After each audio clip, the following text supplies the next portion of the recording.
مسلک اہل سنت والجماعت سے تعلق رکھنے والے ویور نوجوان عزیزوں اور بھائیوں، ہم سب کا یہ بنیادی عقیدہ اور نظریہ ہے کہ اللہ رب العزت نے نبوت کا مقدس سلسلہ حضرت سیدنا آدم علیہ السلام سے شروع فرمایا اور حضور نبی اکرم صلی اللہ علیہ وسلم پر اس کا اختتام ہوا۔ آپ کے بعد نہ کوئی نبی آئے گا، نہ کوئی کتاب آئے گی اور نہ ہی کوئی اور امت آئے گی۔ آپ انبیاء میں سے آخری نبی ہیں، قرآن اور کتابوں میں آخری کتاب ہے، اور آپ کی امت آخری امت ہے۔ اس عقیدہ کو عقیدہ ختم نبوت کہا جاتا ہے، اور یہ اسلام کے بنیادی عقائد اور نظریات میں سے ہے۔ جو شخص اس عقیدہ اور نظریہ کو تسلیم نہیں کرتا، وہ شخص دائرہ اسلام سے خارج ہے۔ یہ ایسا اہم عقیدہ اور نظریہ ہے کہ اللہ رب العزت نے قرآن کریم میں 300 کے قریب آیات اس نظریے کو سمجھانے کے لیے نازل فرمائی ہیں، اور خود حضور نبی اکرم صلی اللہ علیہ وسلم کے مبارک فرمان 200 سے زیادہ موجود ہیں۔ حضور نبی پاک صلی اللہ علیہ وسلم کی ذات اقدس کے اس دنیا سے رخصت ہونے کے بعد صحابہ اکرام کا جو پہلا اجماع ہوا وہ عقیدہ ختم نبوت پر ہے، اور اس عقیدہ اور نظریہ کی خصوصیت یہ ہے کہ اس ایک عقیدہ کے تحفظ کے لیے یمامہ کے میدان میں 1200 صحابہ اکرام نے جام شہادت نوش کیا، اور اس عقیدہ کی اہمیت اس طرح بھی ہے، جس معاشرے میں، جس ملک میں، جس دنیا میں ہم رہتے ہیں، جو لوگ اپنے آپ کو مسلمان کہتے ہیں،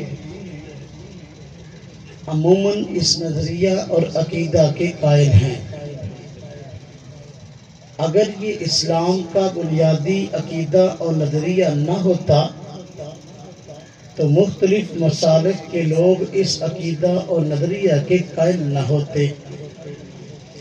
جس طرح کے اور ہمارے معاشرے میں کئی اختلافات ہیں، تو یہ نظریہ بھی ایک اختلافی نظریہ ہوتا، لیکن جب سے اسلام آیا اس وقت سے لے کر آج تک مسلمان اس عقیدے اور نظریے پر متفق نظر آتے ہیں۔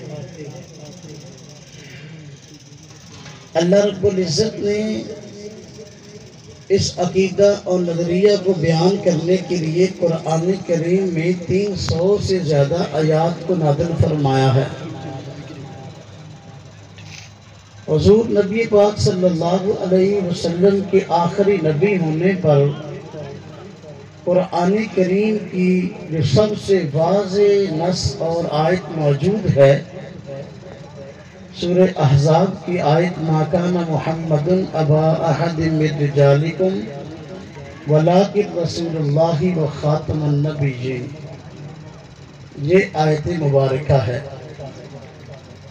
لیکن باوجود اس کے کہ قرآن کریم میں واضح طور پر یہ عقیدہ بیان ہوا ہے، بعض لوگ آج بھی اس عقیدے سے انحراف کرتے ہیں اور بس اوقات اسی آیت سے اجرائے نبوت کو ثابت کرنے کی کوشش کرتے ہیں۔ مرزا قادیانی کے ماننے والے کہتے ہیں کہ ہم بھی حضور نبی پاک صلی اللہ علیہ وسلم کو خاتم النبیین مانتے ہیں، لیکن مستقل نبوت ختم ہو چکی، صاحب شریعت نبی نہیں آئے گا، لیکن ایسا نبی آ سکتا ہے جو صاحب شریعت نہ ہو، بلکہ حضور نبی پاک صلی اللہ علیہ وسلم کی اطاعت اور محبت کا دعویدار ہو اور اس کی نبوت حضور نبی پاک صلی اللہ علیہ وسلم کے زیر سایہ ہو۔ حالانکہ قرآن کریم کی اس آیت میں اللہ رب العزت نے ہر قسم کی نبوت اور رسالت کے اختتام کی بات فرمائی ہے۔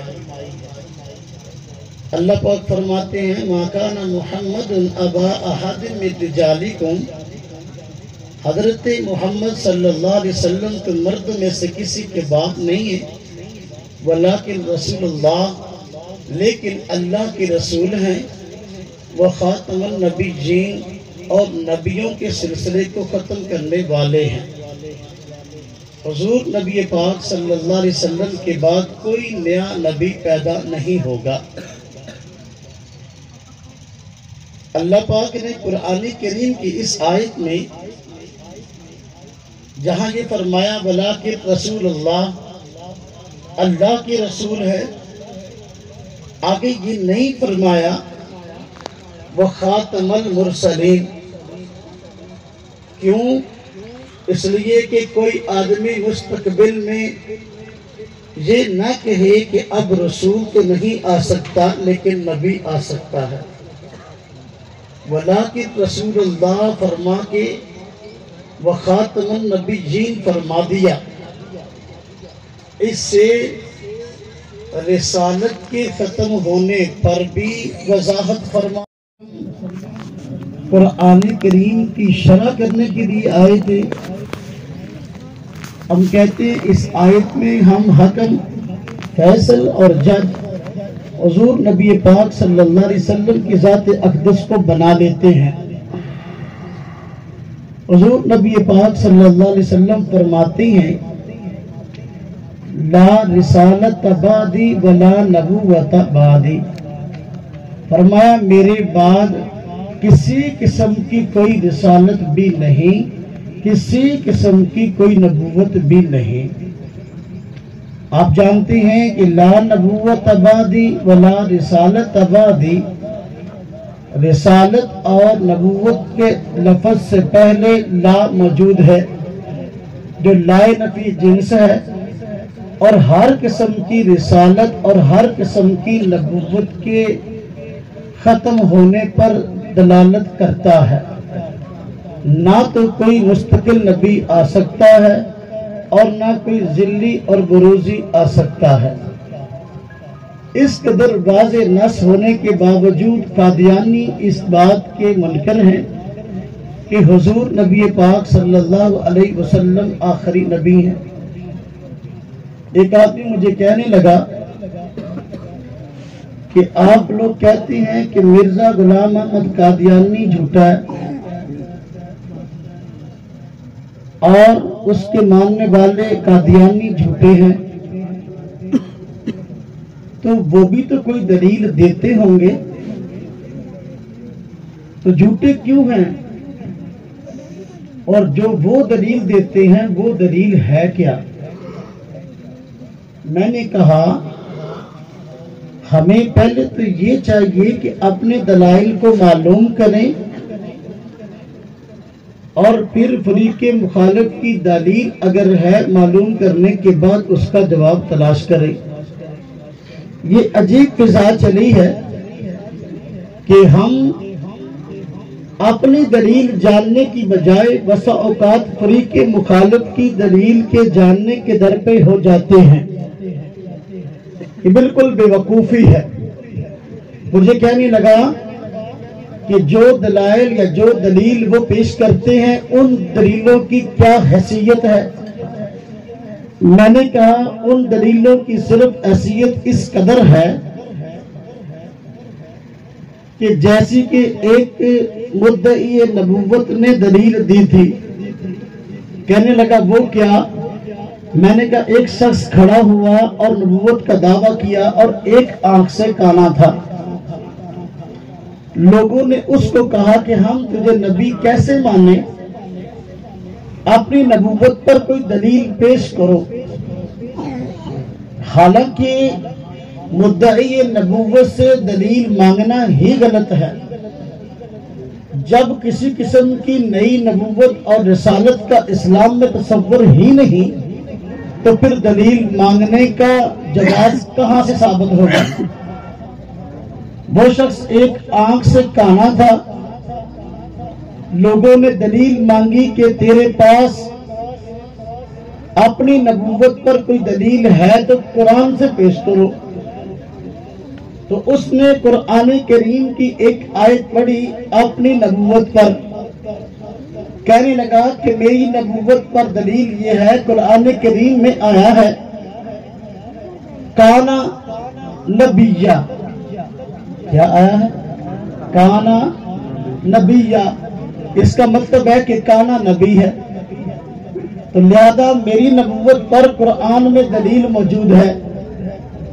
وہی اسی ذہن کا کوئی اور بندہ بھی یا اسی سطح کا ایک بندہ بیٹھا تھا، عقیدے کا تو نہیں تھا، صحیح العقیدہ تھا، لیکن بیچارے کے پاس معلومات ذرا کم تھی. تو اس نے جب اس کی اس دلیل کو سنا کہ اس نے اپنی نبوت پر یہ دلیل دی کانا نبیہ، تو وہ کہنے لگا نا اگر قرآن کریم میں یہ دلیل موجود ہے کانا نبیہ تو قرآن کریم میں یہ دلیل بھی موجود ہے کانا من الکافرین. کانا من الکافرین. اور تو کافروں میں سے ہے تو نبی کیسے ہو سکتا؟ تو مسلمان ہی نہیں ہے. اسے کہتے ہیں جیسے گانے والے اور ایسے بجانے والے. اللہ رب العزت نے قرآن کریم میں اس عقیدہ کو بڑی وضاحت سے بیان فرمایا ہے. مرزا غلام احمد قادیانی نے خاتم النبیین کی تشریح یوں کی ہے، کہتا ہے خاتم کا معنی ہے مہر. اب مطلب یہ ہے کہ حضور نبی پاک صلی اللہ علیہ وسلم نبیوں کی مہر ہیں. جس کی نبوت پر حضور مہر لگائیں گے وہ نبی بنے گا. تو میری نبوت پر حضور نے مہر لگائی ہے اس لیے میں نبی ہوں. میں نے کہا نا، خاتم النبیین کا معنی یہ نہیں ہے کہ مہر لگائیں گے تو نبی بنیں گے، بلکہ اس کا معنی ہے اے آخر الانبیاء. حضور نبی پاک صلی اللہ علیہ وسلم نبیوں میں سے آخری ہیں. اگر اس معنی پہ اصرار ہے، ایک قادیانی مجھ سے اسی معنی پر اصرار کرنے لگا کہ خاتم کا معنی مہر ہے، حضور جس کی نبوت پر مہر لگائیں گے وہ نبی بنے گا. میں نے کہا اس کا یہ معنی نہیں ہے. اگر یہ معنی ہے تو پھر مرزا غلام احمد قادیانی نے یہ بات لکھی ہے اپنی ولادت کا تذکرہ کرتے ہوئے کہ ایسا ہوا کہ میری ماں کے ہاں بیک وقت ایک بچے اور ایک بچی کی پیدائش ہوئی. ہم دو جڑواں پیدا ہوئے، میں اور میری بہن. یہ اس کے اپنے الفاظ ہیں کہ پہلے وہ نکلی اور بعد میں نکلا. پھر آگے کہتا ہے کہ میں اپنی ماں کے لیے خاتم الاولاد ثابت ہوا، اس لیے کہ میرے بعد میری ماں کے ہاں کوئی بچہ اور بچی پیدا نہ ہوا. جب مرزا غلام احمد قادیانی نے خود لکھا ہے میری ماں کے ہاں دو بچے پیدا ہوئے، ایک میں اور دوسری میری بہن، پہلے وہ نکلی اور بعد میں نکلا، تو میرے بعد کوئی بچہ اور بچی پیدا نہ ہوا، تو لہذا میں اپنی ماں کے لیے خاتم الاولاد ٹھہرا. یعنی اولاد میں آخری بچہ. تو میں نے کہا اگر یہاں وہ معنی مراد لیتے ہو جو تم کہتے ہو تو پھر معنی یہ بنے گا کہ مرزا قادیانی اپنی ماں کے لیے اولاد پیدا کرنے کے سلسلے میں مہر ہے. اب جو بچہ پیدا ہوگا مرزا قادیانی کی مہر سے پیدا ہوگا. مرزا قادیانی اپنی ماں پہ مہر لگاتا جائے گا اور بچے پیدا ہوتے جائیں گے. لیکن اس معنی اور مفہوم کے تم قائل نہیں ہو. مرزا قادیانی نے خود یہ مفہوم بیان کر دیا. خاتم الاولاد ہونے کا معنی یہ نہیں کہ میں ماں پر مہر لگاؤں گا اور بچے دے گی، بلکہ معنی یہ کہ میں آخری بچہ ہوں. میرے بعد میری ماں کے ہاں کوئی بچہ اور بچی پیدا نہ ہوا. میں نے کہا خاتم النبیین کا معنی یہ ہے حضور نبی پاک صلی اللہ علیہ وسلم آخری نبی ہے. آپ کے بعد کوئی نبی پیدا نہ ہوا، نہ نیا نبی پیدا ہوگا. تو خاتم النبیین کا معنی مرزا غلام احمد قادیانی کی تشریح کی روشنی میں ہم نے خود اپنے موقع پر بطور دلیل کے پیش کر دیا ہے. یا مرزا غلام احمد قادیانی کو جھوٹا مانو یا پھر جو ہے مرزا قادیانی کے متعلق یہ بات طے کر لو کہ اس کی ماں کے ہاں اس کے بعد بھی بچے پیدا ہوئے ہیں اور وہ بچے دکھاؤ وجود میں کون کون سے ہیں. جبکہ حالات کے تناظر اور تاریخ کے تناظر میں قادیانی یہ کہتے ہیں مرزا قادیانی کی ماں کے ہاں مرزا کے بعد کوئی بچہ پیدا نہ ہوا. جب یہ بات طے ہے تو حضور نبی پاک صلی اللہ علیہ وسلم کے بعد کوئی نبی پیدا نہ ہوا. اللہ رب العزت نے قرآن کریم میں حضور نبی پاک صلی اللہ علیہ وسلم کو نبی بھی بتایا ہے، آخری نبی بھی بتایا ہے. قرآن کریم کی یہ آیت اس پہ دلالت کرتی ہے. دوسری قرآن پاک کی آیت جو حضور کے آخری نبی ہونے پہ صراحتاً دلالت کرتی ہے وہ قرآن پاک کی آیت یہ ہے. فرمایا وَمَن يَبْتَغِ غَيْرَ الْإِسْلَامِ دِينًا فَلَن يُقْبَلَ مِنْهُ. اللہ پاک فرماتے ہیں دین اللہ پاک کے ہاں اب اسلام ہے، قابل قبول دین اسلام ہے جو حضور نبی پاک صلی اللہ علیہ وسلم لے کر آئے ہیں. اب اور اگر کوئی دین کوئی شخص لے کر آتا ہے ہرگز قابل قبول نہیں ہے. نیا دین آتا ہے نئے نبی کے آنے سے. جب نیا دین نہیں آ سکتا تو نیا نبی کیسے آ سکتا ہے؟ جب نیا نبی نہیں آ سکتا تو نیا دین کیسے آ سکتا ہے؟ جب نیا دین نہیں آ سکتا نیا نبی کیسے آ سکتا ہے؟ ثابت ہوا حضور نبی پاک صلی اللہ علیہ وسلم آخری نبی ہے. اللہ پاک قرآن کریم میں حضور نبی پاک صلی اللہ علیہ وسلم کے متعلق فرماتے ہیں کہ حضور نبی پاک صلی اللہ علیہ وسلم نہ صرف یہ کہ آپ آخری نبی ہیں بلکہ آپ کے متعلق فرمایا ہے کہ آپ پورے جہان کے بھی نبی ہیں. صرف آخری نبی ہونا حضور کا اعزاز نہیں ہے، آخری نبی بھی ہے، تمام نبیوں کے سردار بھی ہیں اور تمام انسانیت کے لیے نبی بن کے آئے ہیں. اللہ پاک نے آپ کا یہ اعزاز بیان کیا ہے. یہ آخری نبی کی صفت ہو سکتی ہے، آخری نبی کے علاوہ کسی کی صفت نہیں ہو سکتی.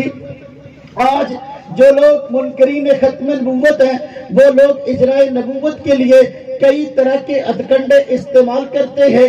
ایک آدمی جس نے نبا 7 کے نام سے یوٹیوب پر چینل بنایا ہے اور احمد عیسیٰ ہونے کا دعویٰ کیا ہے، اس شخص نے کہا ہے کہ میں نبی ہوں اور نئی کتاب بھی پیش کی ہے. کہنے لگا میں نبی اور رسول اس لیے ہوں کہ حضور نبی پاک صلی اللہ علیہ وسلم حضرت محمد صلی اللہ علیہ وسلم کی نبوت صرف مکہ والوں کے لیے تھی، آپ سارے جہان کے لیے نبی نہیں تھے. جب آپ کی نبوت مکہ والوں کے لیے تھی تو اب اور علاقے والوں کے لیے بھی نبی چاہیے تھا، اس لیے میں نبی بن کے آیا ہوں اور ایک کتاب بھی پیش کی ہے. ہم کہتے ہیں نہ اللہ پاک نے قرآن کریم کے اندر حضور نبی پاک صلی اللہ علیہ وسلم کو جہاں آخری نبی بتایا ہے وہاں یہ بھی بتایا ہے کہ آپ سارے جہان کے نبی ہیں. تو آپ قرآن کریم کی آیات کی روشنی میں آخری نبی بھی ہیں اور سارے عالم کے نبی بھی ہیں.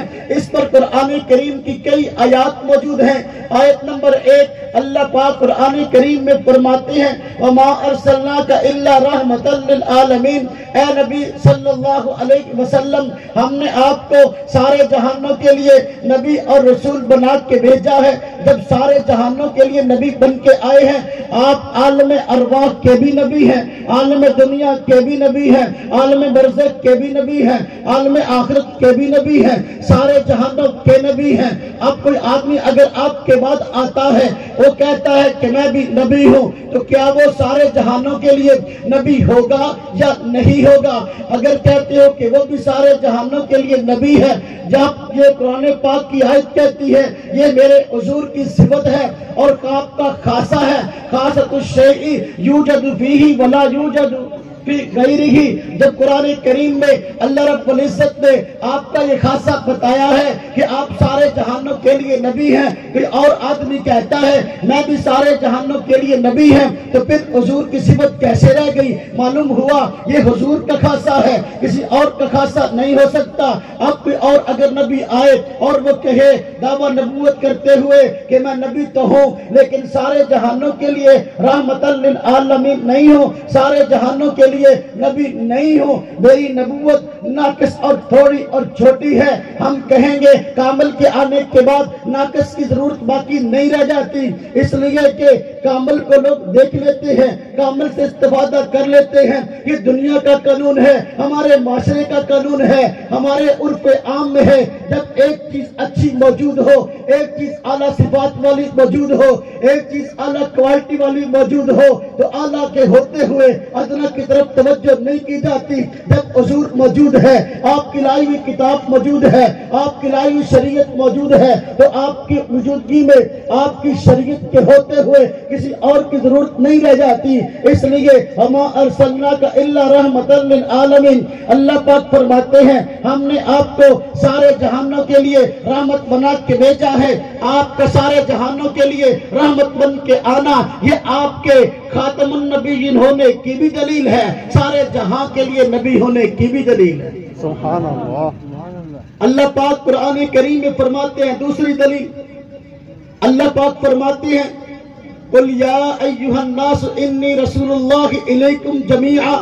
قل آپ فرما دیجئے اے نبی پاک صلی اللہ علیہ وسلم, آپ فرما دیجئے یا ایھا الناس, اے انسانوں, انی رسول اللہ, میں تم سب کی طرف رسول بن کے آیا ہوں. جمیعہ کا معنی یہ ہے ساری انسانیت کے لیے نبی ہے, ساری انسانیت کے لیے رسول ہے. جب حضور ساری انسانیت کے لیے رسول ہے, آپ کی یہ خصوصیت ہے تو آپ آخری نبی ہیں. یہ خصوصیت آخری نبی کی ہو سکتی ہے, افضل نبی کی ہو سکتی ہے, ان کے علاوہ کسی کی نہیں ہو سکتی. اگر آپ کی نبوت صرف و صرف مکہ والوں کے لیے ہوتی, آپ کو ما ارسلناک الا رحمۃ للعالمین نہ کہا جاتا, آپ کے متعلق یہ نہ فرمایا جاتا کہ آپ فرما دیجئے انی رسول اللہ علیکم جمیعا, یہ نہ فرمایا جاتا. ثابت ہوا حضور آخری نبی بھی ہیں, آپ کی نبوت سارے کے سارے جہانوں کے لیے بھی. اللہ پاک قرآن کریم میں فرماتے ہیں تیسری دلیل, وما ارسلناک الا کافۃ للناس, اے رسول صلی اللہ علیہ وسلم, ہم نے آپ کو سارے کے سارے انسانوں کے لیے رسول بنا کے بھیجا ہے. یہ اس شخصیت کا منصب ہو سکتا ہے جو تمام سے افضل بھی ہو, آخری بھی ہو, سارے جہانوں کے لیے بھی ہو. اگر ساری انسانیت کے لیے حضور رسول نہیں تھے تو اللہ پاک نے کیوں فرمایا وما ارسلناک الا کافۃ للناس؟ اللہ پاک صرف اتنا فرما دیتے وما ارسلناک الا رسولا کافۃ للناس کیوں فرمایا؟ یہ بتانے کے لیے کہ آپ کی رسالت سارے جہان کے لیے ہے, آپ سارے جہان کے لیے نبی ہیں. لہذا ایسے لوگوں کا جو اپنے آپ اپنا نام بھی چھپاتے ہیں, اپنا نام تک نہیں بتا سکتے, ایسے شخصوں کا, ایسے افراد کا نبوت کا دعویٰ کرنا یہ سراسر دجل, سراسر فریب ہے. اس نے دعویٰ کیا ہے کہ میں احمد ہوں اور عیسیٰ ہوں, جبکہ اس کے باپ نے اس کا نام نہ احمد رکھا ہے نہ عیسیٰ رکھا ہے. ہم کہتے ہیں اگر تو اپنے باپ کا ہے تو اپنے باپ کا رکھا ہوا نام بتا, تو اتنا بزدل ہے, نہ تو اعلان لوگوں کے سامنے آ سکتا ہے, نہ تو اپنا نام بتا سکتا ہے. یہ بزدل آدمی کی نشانی ہے۔ نبی جرت مند ہوتا ہے، نبی طاقتور ہوتا ہے۔ وقت کے انسانوں میں سب سے زیادہ جرت نبی میں ہوتی ہے۔ آپ نے دیکھا غزوہ تبوک کے موقع پر، بلکہ اس کے بعد حوازن کے موقع پر، جنگ میں جب افراتفری پھیلی ہے اور بگدڑ مچی ہے، حضور نبی پاک صلی اللہ علیہ وسلم خود آگے چلے جا رہے تھے۔ حضرت ابو سفیان نے آپ کی لگام پکڑی ہوئی تھی اور آپ فرما رہے تھے انا ابن عبد المطلب، میں عبد المطلب کا بیٹا ہوں، انا النبی لا کذب، میں نبی ہوں، جھوٹا نہیں ہوں، لہذا مجھے اپنے سچ ہونے پہ یقین ہے، اپنے سچا ہونے پہ یقین ہے۔ جرت اور بہادری کے ساتھ تیروں کی بارش میں آگے جا رہے تھے۔ ایسے بزدل کمروں کے اندر چھپ کر اپنی ریکارڈنگ کراتے ہیں۔ یہ فیس بک کی اور یوٹیوب، یہ مدعی نبوت، ان کی معاشرے کے اندر کوئی حیثیت نہیں ہے۔ اللہ پاک نے حضرت آدم علیہ السلام سے لے کر حضرت نبی پاک صلی اللہ علیہ وسلم تک جتنے نبی بھیجے ہیں، کوئی نبی ایسا نہیں گزرا جس نے بند کمرے کے اندر بیٹھ کر اپنی دعوت دی ہو، بلکہ نبی وہ گزرے ہیں سارے کے سارے جنہوں نے میدان کے اندر اپنے دین کی دعوت کو پیش کیا ہے۔ آپ جانتے نہیں انبیاء علیہ السلام کو حق پہنچانے کے لیے کتنی تکلیفیں آئی ہیں، ہمارے آقا نے کتنی تکلیفیں دیکھی ہیں۔ اب اگر بند کمرے میں بیٹھ کر کوئی آدمی دعوت دیتا ہے، اس ڈر سے کوئی مجھے تھپڑ نہ مار دے، کوئی مجھے قتل نہ کر دے، کوئی میرے بارے میں اور اپنا ہیلہ اختیار نہ کرے مجھ کو تکلیف پہنچانے کا، جو اتنا بزدل ہے وہ کبھی نبی نہیں ہو سکتا۔ نبی کیا، وہ عام مومن نہیں ہو سکتا۔ مومن کا ایمان عام کا اتنا کمزور نہیں ہوتا جتنا تیرا ہے، تو نبی کیسے ہو سکتا ہے؟ اللہ رب العزت قرآن کریم میں فرماتے ہیں، چوتھی دلیل، حضور نبی پاک صلی اللہ علیہ وسلم عالمی نبی ہے۔ اللہ پاک فرماتے ہیں لِتُنذِرَ أُمَّ الْقُرَىٰ وَمَنْ حَوْلَهَا، اللہ پاک نے آپ کو نبی اور رسول بنا کے بھیجا تاکہ آپ مکہ والوں کو بھی ڈرائیں اور اس کے ارد گرد والوں کو ڈرائیں۔ مجھے ایک آدمی کہنے لگا یہ آیت حضور نبی پاک صلی اللہ علیہ وسلم کے متعلق اس بات کی دلیل بنتی ہے کہ حضور مکہ کے نبی تھے۔ میں نے کہا جاہل، تو نے اس آیت کو سمجھا نہیں ہے، اس کے معنی اور مطلب کو سمجھا نہیں ہے، اس کے پس منظر کو سمجھا نہیں ہے۔ اگر تو اس کا معنی اور مطلب اور پس منظر سمجھتا کبھی اعتراض نہ کرتا۔ اللہ پاک نے حضور کے متعلق فرمایا ہے لِتُنذِرَ أُمَّ الْقُرَىٰ وَمَنْ حَوْلَهَا، یہ حضور کے عالمی نبی ہونے کی دلیل ہے۔ کہتا ہے وہ کیسے؟ میں نے کہا ام القریٰ مکہ مکرمہ کا لقب ہے۔ بستیوں میں سب سے پہلے، زمین پہ سب سے پہلے خشکی نمودار ہوئی ہے۔ مکہ مکرمہ کی جگہ پر سب سے پہلے خشکی بیت اللہ والی جگہ پہ نمودار ہوئی ہے۔ اس کے بعد خشکی مکہ مکرمہ میں پھیلتی چلی گئی ہے، اس کے بعد خشکی پوری دنیا میں پھیلتی چلی گئی ہے، یہاں تک کہ ایک حصہ خشکی کا اور اس سے بڑا حصہ تری کا رہ گیا ہے۔ میں نے کہا سب سے پہلے چونکہ خشکی نمودار بیت اللہ والی جگہ پر ہوئی ہے، اس لیے اس کو ام القریٰ فرمایا، بستیوں کی ماں فرمایا، زمین کی ماں فرمایا۔ اب یہ زمین کی ماں تو ہو گئی ہے۔ اب دیکھیں جو مکہ مکرمہ ہے یہ پوری دنیا کے وسط اور درمیان میں ہے۔ پوری دنیا کے وسط اور درمیان میں ہونے کی وجہ سے وہاں گرمی بھی زیادہ ہوتی ہے۔ اب مکہ مکرمہ کے مشرق، مغرب، شمال اور جنوب کی جانب فاصلہ ہر طرف ایک جیسا ہے۔ آپ دیکھیں پوری دنیا کے درمیان میں ہے، مشرق کی جانب فاصلہ بھی اتنا ہے جتنا کہ مغرب کی جانب ہے، شمال کی جانب فاصلہ اتنا ہے جتنا کہ جنوب کی جانب ہے۔ جب پوری دنیا کے درمیان میں ہے، اللہ پاک نے فرمایا ہے ہم نے آپ کو اے نبی دوزخ کے عذاب سے ڈرانے کے لیے بھیجا۔ مکہ والوں کے لیے بھی، اس کے ارد گرد کے لوگوں کے لیے بھی ثابت ہوا حضور نبی پاک صلی اللہ علیہ وسلم مکہ والوں کے لیے بھی نبی ہے، اس کے ارد گرد پوری دنیا ہے، پوری دنیا کے بھی نبی ہے، پوری دنیا کے بھی نبی ہے۔ تو حضور نبی پاک صلی اللہ علیہ وسلم آخری نبی بھی ہیں اور عالمی نبی بھی ہیں۔ اللہ پاک نے آپ کو جو کتاب عطا فرمائی ہے، اس کتاب کی خصوصیت اللہ پاک نے قرآن کریم میں ذکر فرمائی ہے۔ اللہ پاک فرماتے ہیں ان هو الا ذکری للعالمین، یہ قرآن کریم جو ہے سارے جہانوں کے لیے رحمت ہے، سارے جہانوں کے لیے نصیحت ہے۔ قرآن کریم سارے جہانوں کے لیے نصیحت کا ذریعہ تب ہو سکتی ہے جب حضور سارے جہانوں کے لیے نبی ہو اور قرآن سارے جہانوں کے لیے ہدایت کا ذریعہ بن کے آیا ہو۔ اللہ پاک قرآن کریم میں فرماتے ہیں قرآن کریم کے متعلق کی ہدی للعالمین، سارے کے سارے جہانوں کے لیے ہدایت کا ذریعہ ہے۔ قرآن کریم سارے جہانوں کے لیے ہدایت کا ذریعہ تب ہو سکتا ہے جب حضور نبی پاک صلی اللہ علیہ وسلم سارے جہانوں کے لیے نبی اور رسول ہو کر آئے ہو۔ اگر حضور سارے جہانوں کے لیے نبی نہیں ہے تو پھر قرآن کریم کی ہدی للعالمین ہونے کا معنی کیا ہے؟ بات سمجھ میں آ رہی؟ سوالے سے آخری بات عرض کروں، حضور نبی پاک صلی اللہ علیہ وسلم سمیت جتنے نبی آئے ہیں سارے کے سارے اپنے سے پہلے نبیوں کے مصدق تھے، اب سارے کے سارے اپنے سے پہلے کتابوں کے مصدق تھے۔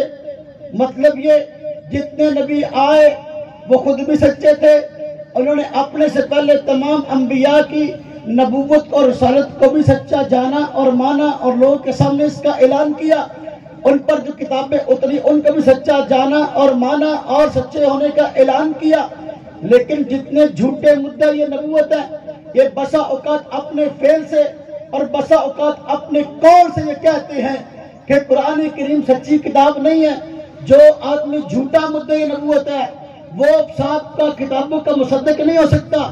یہ احمد عیسیٰ، مرزا غلام احمد قادیانی اور گور شاہی اور مرزا حسین علی نوری، یہ سارے کے سارے مدعی نبوت ایسے ہیں جو اپنے سے پہلی کتاب قرآن کریم کے مصدق نہیں ہے بلکہ مکذب ہے۔ جب قرآن نے کہہ دیا حضور آخری نبی ہیں، آپ کے بعد نبی کوئی نہیں آئے گا، اب دعویٰ نبوت کرنا یہ قرآن کی تکذیب ہے۔ جو شخص قرآن کریم کی تکذیب کرتا ہے اور دعویٰ کرتا ہے رسالت اور نبوت کا، آپ مجھے بتائیں وہ شخص سچا کیسے ہو سکتا ہے؟ اور قرآن کریم اللہ رب العزت نے واضح طور پر اس مسئلہ کو بیان فرمایا ہے۔ جو شخص دعویٰ نبوت کرتا ہے، قرآن کریم عالمی کتاب ہے، عالمی کتاب کے مقابلے میں وہی کون سی پیش کرتا ہے؟ یہ احمد عیسیٰ نے کتاب پیش کی الکتاب کے نام سے، اور وہ اردو میں آئی ہے، کتاب اردو میں ہے اور اس کا نام عربی میں ہے۔ اب اسے کہتے ہیں دیسی مرغی ہے اور ولایتی بیٹ ہے۔ دیسی مرغی نام عربی میں اور کتاب اردو میں۔ مرزا غلام احمد قادیانی نے وحی کا دعویٰ کیا کہ مجھ پہ وحی آتی ہے۔ ہم کہتے ہیں قرآن کامل اور مکمل کتاب ہے، اس کے مقابلے میں وحی پیش کرو۔ کہتے ہیں مجھ پہ وحی اللہ پاک نے مجھے کہا آئی لو یو، اور اب یہ وحی ہے جی آئی شیل ہیلپ یو۔ یہ کیا جی؟ مجھے اللہ نے کہا آئی شیل ہیلپ یو۔ اتنی انگریزی تو میرے خیال ہے شاید پرپ نرسری کے بچوں کو آج کل آتی ہے۔ آپ مجھے بتائیں کہ جس شخص کی انگریزی جو علم ہے اس کی سطح بھی اتنی کو ہو تو وہ شخص کتنا پڑھا لکھا بندہ ہوگا وہ شخص۔ اب اس کی ایک اور میں آپ کو بات سنا کے بات ختم کرتا ہوں۔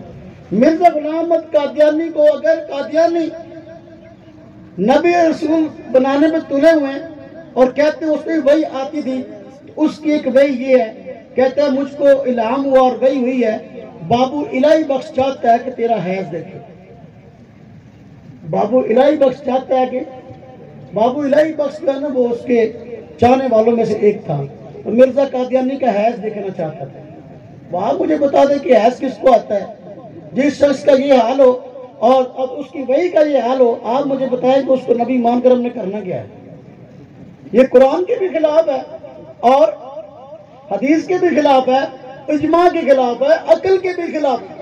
اب مرزا غلام احمد قادیانی نے کہا جس عیسیٰ کے آنے کی خبر مجھے دی گئی ہے، تو پوچھا بھی تم عیسیٰ کیسے ہو؟ کہتا ہے وہ عیسیٰ ہوں۔ تو پوچھا گیا کیسے؟ کہتا ہے میں پہلے مریم تھی، اللہ پاک نے نعوذ باللہ مجھ سے رجولیت کا اظہار کیا، مجھ کو حمل ہو گیا، اور اس حمل کے بعد جو ہے چند ماہ تک مجھ کو حمل رہا، پھر وضع حمل ہوا۔ وضع حمل یہ ہوا کہ میں سے میں پیدا ہوا، پہلے مریم تھی پھر عیسیٰ بن گیا۔ اب آپ مجھے بتائیں کہ ایسی باتوں کو جو دنیا کا عجوبہ آج تک کبھی کسی نے دیکھا کہ کوئی بندہ پہلے نعوذ باللہ مرد ہو، پہلے عورت ہو، نعوذ باللہ اللہ پاک نے اسے حیوانیت والا فعل کیا ہو، اس کو حمل ہو گیا ہو، اور بعد میں خود ہی ہو کہے کہ میں پہلے ماں تھی اب بیٹا بن گیا۔ جس شخص کی عقل کا یہ حال ہے اور اس شخص کے علم کا یہ حال ہے، اس شخص کو نبی مان کے ہم نے کرنا کیا ہے؟ اس لیے ہماری بہتری اسی چیز میں ہے قرآن کریم کی واضح تصریحات کو تسلیم کرے، حضور نبی پاک صلی اللہ علیہ وسلم کی واضح تصریحات کو قبول کرے، اور اپنا عقیدہ اور نظریہ یہ رکھے کہ حضور نبی پاک صلی اللہ علیہ وسلم آخری نبی ہیں، آپ کے بعد کسی بھی قسم کی نئی نبوت کا دعویٰ کفر ہے، اور جو شخص ایسا دعویٰ کرتا ہے دائرہ اسلام سے خارج ہے۔ اللہ رب العزت ہم سب کو اس نظریہ اور عقیدہ پر استقامت نصیب فرمائے۔ Subscribe to our channel by clicking the subscribe button. Click the bell button and enjoy the latest uploads from our channel.